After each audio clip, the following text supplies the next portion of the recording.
السلام علیکم دوستو، کیسے ہیں آپ سب؟ میں زمینہ فیاض ایک بار پھر آپ کے ساتھ میں شروع کر رہی ہوں شدت قلب بائی میرہا راجپوت ایپیسوڈ نمبر 11۔ اور شروع کرنے سے پہلے ہمیشہ کی طرح کہوں گی کہ اگر آپ میرے چینل پر نئے ہیں، آپ نے چینل کو سبسکرائب نہیں کیا تو پلیز چینل کو سبسکرائب کر لیں، بیل آئیکن کو ضرور دبا دیں، کمنٹ کر کے ضرور بتائیں کہ یہ ناول آپ کو کیسا لگ رہا ہے، اس ناول کے کون سا کیریکٹر آپ کو بہت زیادہ انٹرسٹنگ لگ رہا ہے اور آپ کس کنٹری سے میری ویڈیوز کو واچ کرتے ہیں۔ مجھے آپ کے کمنٹ کا انتظار رہے گا، کمنٹ ضرور کیجیے گا اور ساتھ ہی ساتھ ناول کو اپنے کانٹیکٹ میں شیئر ضرور کیجیے گا کیونکہ یہ رائٹر کا حق ہوتا ہے۔ تو چلیں ہم اس ناول کو وقت نہ ضائع کرتے ہوئے سٹارٹ کرتے ہیں۔ دوپہر میں سورج کی دھوپ کی تمازت ماسکو یونی پر اپنے پہرے ڈالے بیٹھی تھی۔ تقریباً 1 کے قریب ہوزان سب اسٹوڈنٹ کا ڈیٹا کمشنر کو کنورٹ کرتا، پھر اسی ڈیٹا کی ایک ایک انفارمیشن نکالنے کے بعد فری ہوا۔ اب اس کا رخ بوسیدہ لائبریری کی جانب تھا۔ اس نے کیمرے کے ذریعے گراؤنڈ پر نظر رکھی ہوئی تھی۔ اسے نازلی واپس جاتی ہوئی دکھائی نہیں دی تھی۔ اس کا مطلب کہ وہ ابھی تک وہاں تھی۔ ہوزان سے چھپنے کی چکروں میں وہ نہ جانے اتنے وقت سے وہاں کیا کر رہی تھی۔ چھٹی کا وقت بھی ہو گیا تھا، جلد ہی پوری یونی خالی ہو جانی تھی۔ دوسری جانب بوسیدہ لائبریری میں بیٹھی نازلی کسی کتاب کا مطالعہ کرنے میں اتنی غرق ہو چکی تھی کہ اسے وقت کا انداز بھی نہ ہو سکا۔ حالانکہ کتابوں میں اسے کچھ خاصا دلچسپی تو نہ تھی، مگر یہ شاید کوئی رسالہ تھا جس پر جھکی نازلی آس پاس کی ہر چیز فراموش کر بیٹھی۔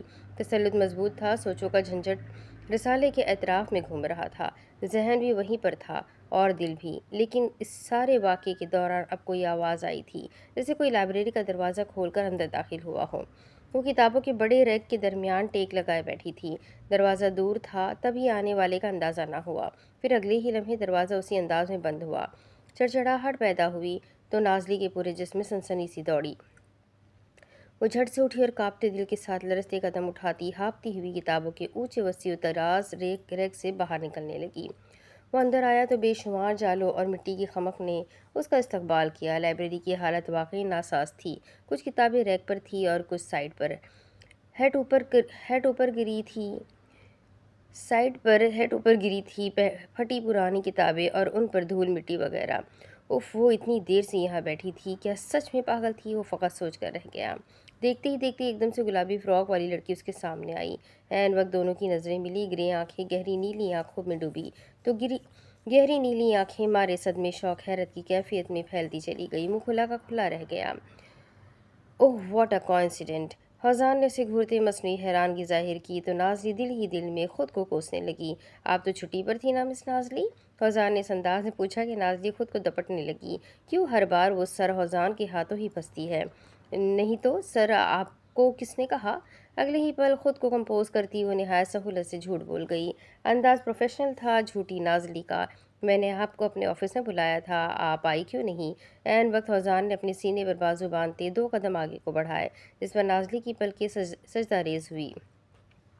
یقیناً وہ اب کوئی نیا بہانہ تلاش رہی ہوگی۔ سر، آپ نے کیوں مجھے بلایا تھا؟ کوئی کام تھا کیا؟